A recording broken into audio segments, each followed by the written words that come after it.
बड़ी खबर आ रही है इस वक्त। डोनेट्स्क में रूस को बहुत बड़ी कामयाबी मिली है। डोनेट्स्क के 2 इलाकों पर रूस का कब्जा हुआ है। रूस ने भीषण हमले के बाद ये कब्जा किया है।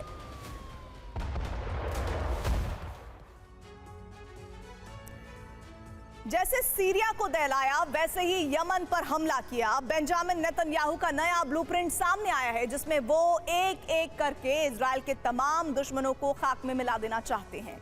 सीरिया में हमले के बाद यमन में मिसाइल स्ट्राइक करके हूती को जबरदस्त नुकसान पहुंचाया गया।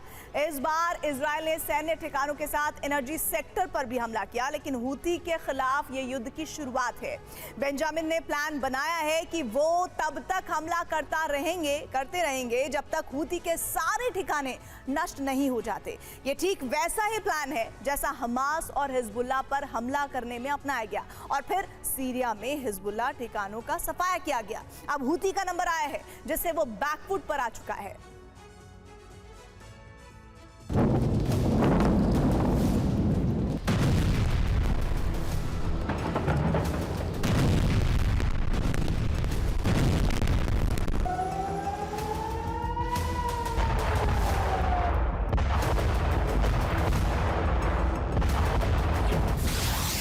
अब आई यमन की बारी।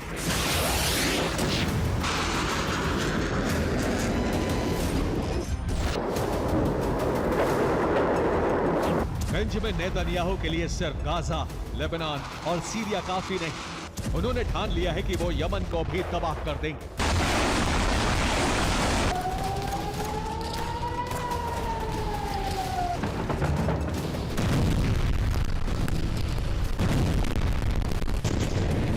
क्योंकि यमन में हूती के बेस है जैसे लेबनान में हिजबुल्लाह के।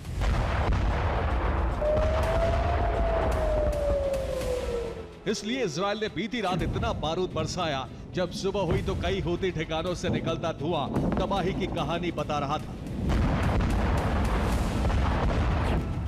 बेंजामिन नेतन्याहू किस ब्लूप्रिंट पर काम कर रहे हैं वो समझिए।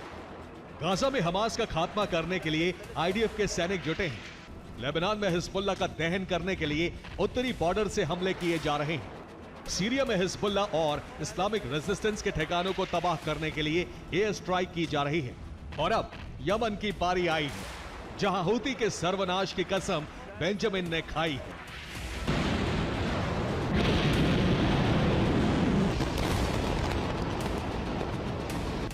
यमन में इससे बड़ा हमला अभी तक इजराइल ने नहीं किया था।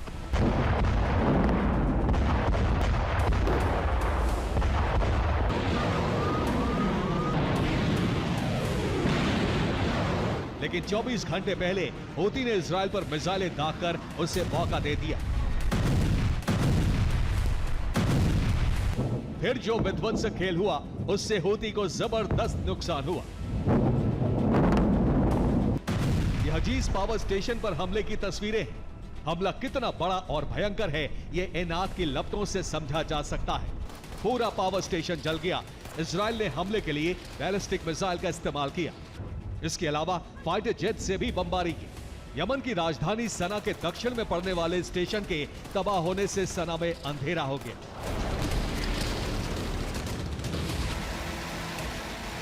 इसके अलावा सना के दूसरे इलाकों पर भी मिसाइल स्ट्राइक हुई। रात भर धमाके होते रहे। सना से विस्फोट की आवाजें आती रही। लोग दहशत में रहे क्योंकि एक के बाद एक कई मिसाइलों से हमला होता रहा। सुबह तक इसी तरह के हालात रहे। कई इलाकों में कई घंटों बाद आग बुझाई जा सकी। हुदैदा पोर्ट पर भी इजराइल ने हमला किया। हुदैदा से हूती लड़ाके लाल सागर में जाते हैं। वहां रॉकेट लॉन्चिंग साइट भी बनाई गई है जिसे हमले में तबाह कर दिया गया। इजराइल ने पूरी प्लानिंग के साथ हमला किया जिसमें बैलिस्टिक मिसाइल के साथ फाइटर जेट से भी बारूद बरसाया गया। इजराइल ने ठीक उसी पैटर्न से हमला किया जैसा उसने सीरिया में किया था। सीरिया में भी मिसाइल स्ट्राइक कर हिजबुल्लाह ठिकानों को तबाह किया गया, जबकि यमन में हूती ठिकानों को ध्वस्त किया गया। इजराइल ने पिछले 48 घंटे में यमन और सीरिया दोनों जगहों पर हमले किए और ऐलान कर दिया कि इजराइल की सुरक्षा के लिए किसी भी देश में जाकर आईडीएफ तबाही मचा सकती है। ये सीधे तौर पर ईरानी प्रॉक्सी के लिए इजराइल का अल्टीमेटम है।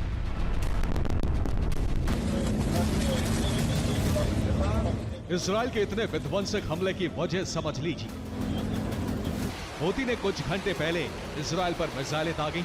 हालांकि इजराइल ने दावा किया है कि उसने सारी मिसाइलों को इंटरसेप्ट कर लिया।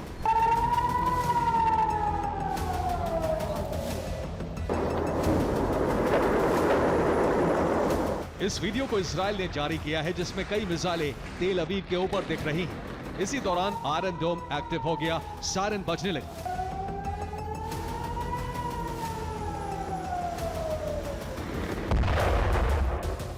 इजराइल ने कहा है कि उसने सभी मिसाइलों को इंटरसेप्ट कर लिया। हालांकि हूती ने दावा किया है कि उसने इजराइल में मिसाइलों से भारी तबाही मचाई है।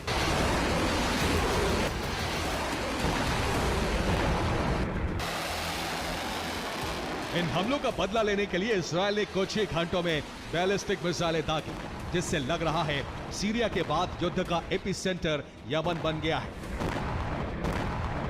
इसीलिए इजराइल यमन में एनर्जी सेक्टर पर हमले कर रहा है। साथ ही पोर्ट और हूती के मिलिट्री बेस भी उसके टारगेट पर है।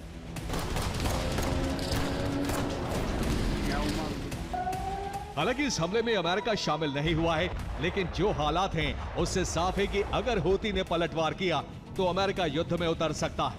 वैसे भी टास्क फोर्स लगातार लाल सागर में कार्गो जहाजों पर हमले रोक रही है।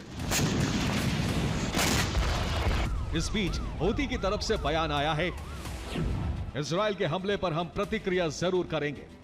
अब हम इजराइल के पावर स्टेशन और ऑयल डिपो पर हमला करेंगे। ये सीधे युद्ध की शुरुआत है।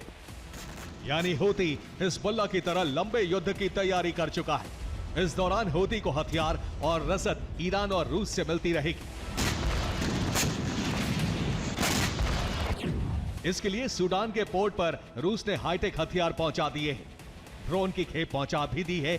इस पोर्ट को हूती के लड़ाके भी हमले के लिए इस्तेमाल कर सकते हैं, जिसमें लाल सागर की घेराबंदी सूडान और यमन दोनों तरफ से की जा सकती है।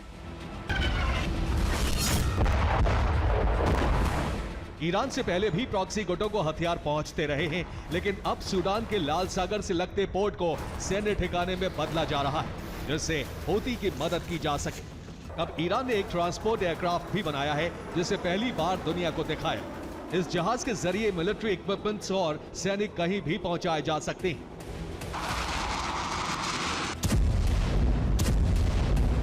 हो सकता है कि सूडान और यमन से रूस ईरान मिलकर हूती की मदद करें, जिससे लाल सागर पर संपूर्ण कब्जा हो सके और इजराइल पर लगातार हमले किए जा सके। Bureau report, TV9 Bharatvarsh.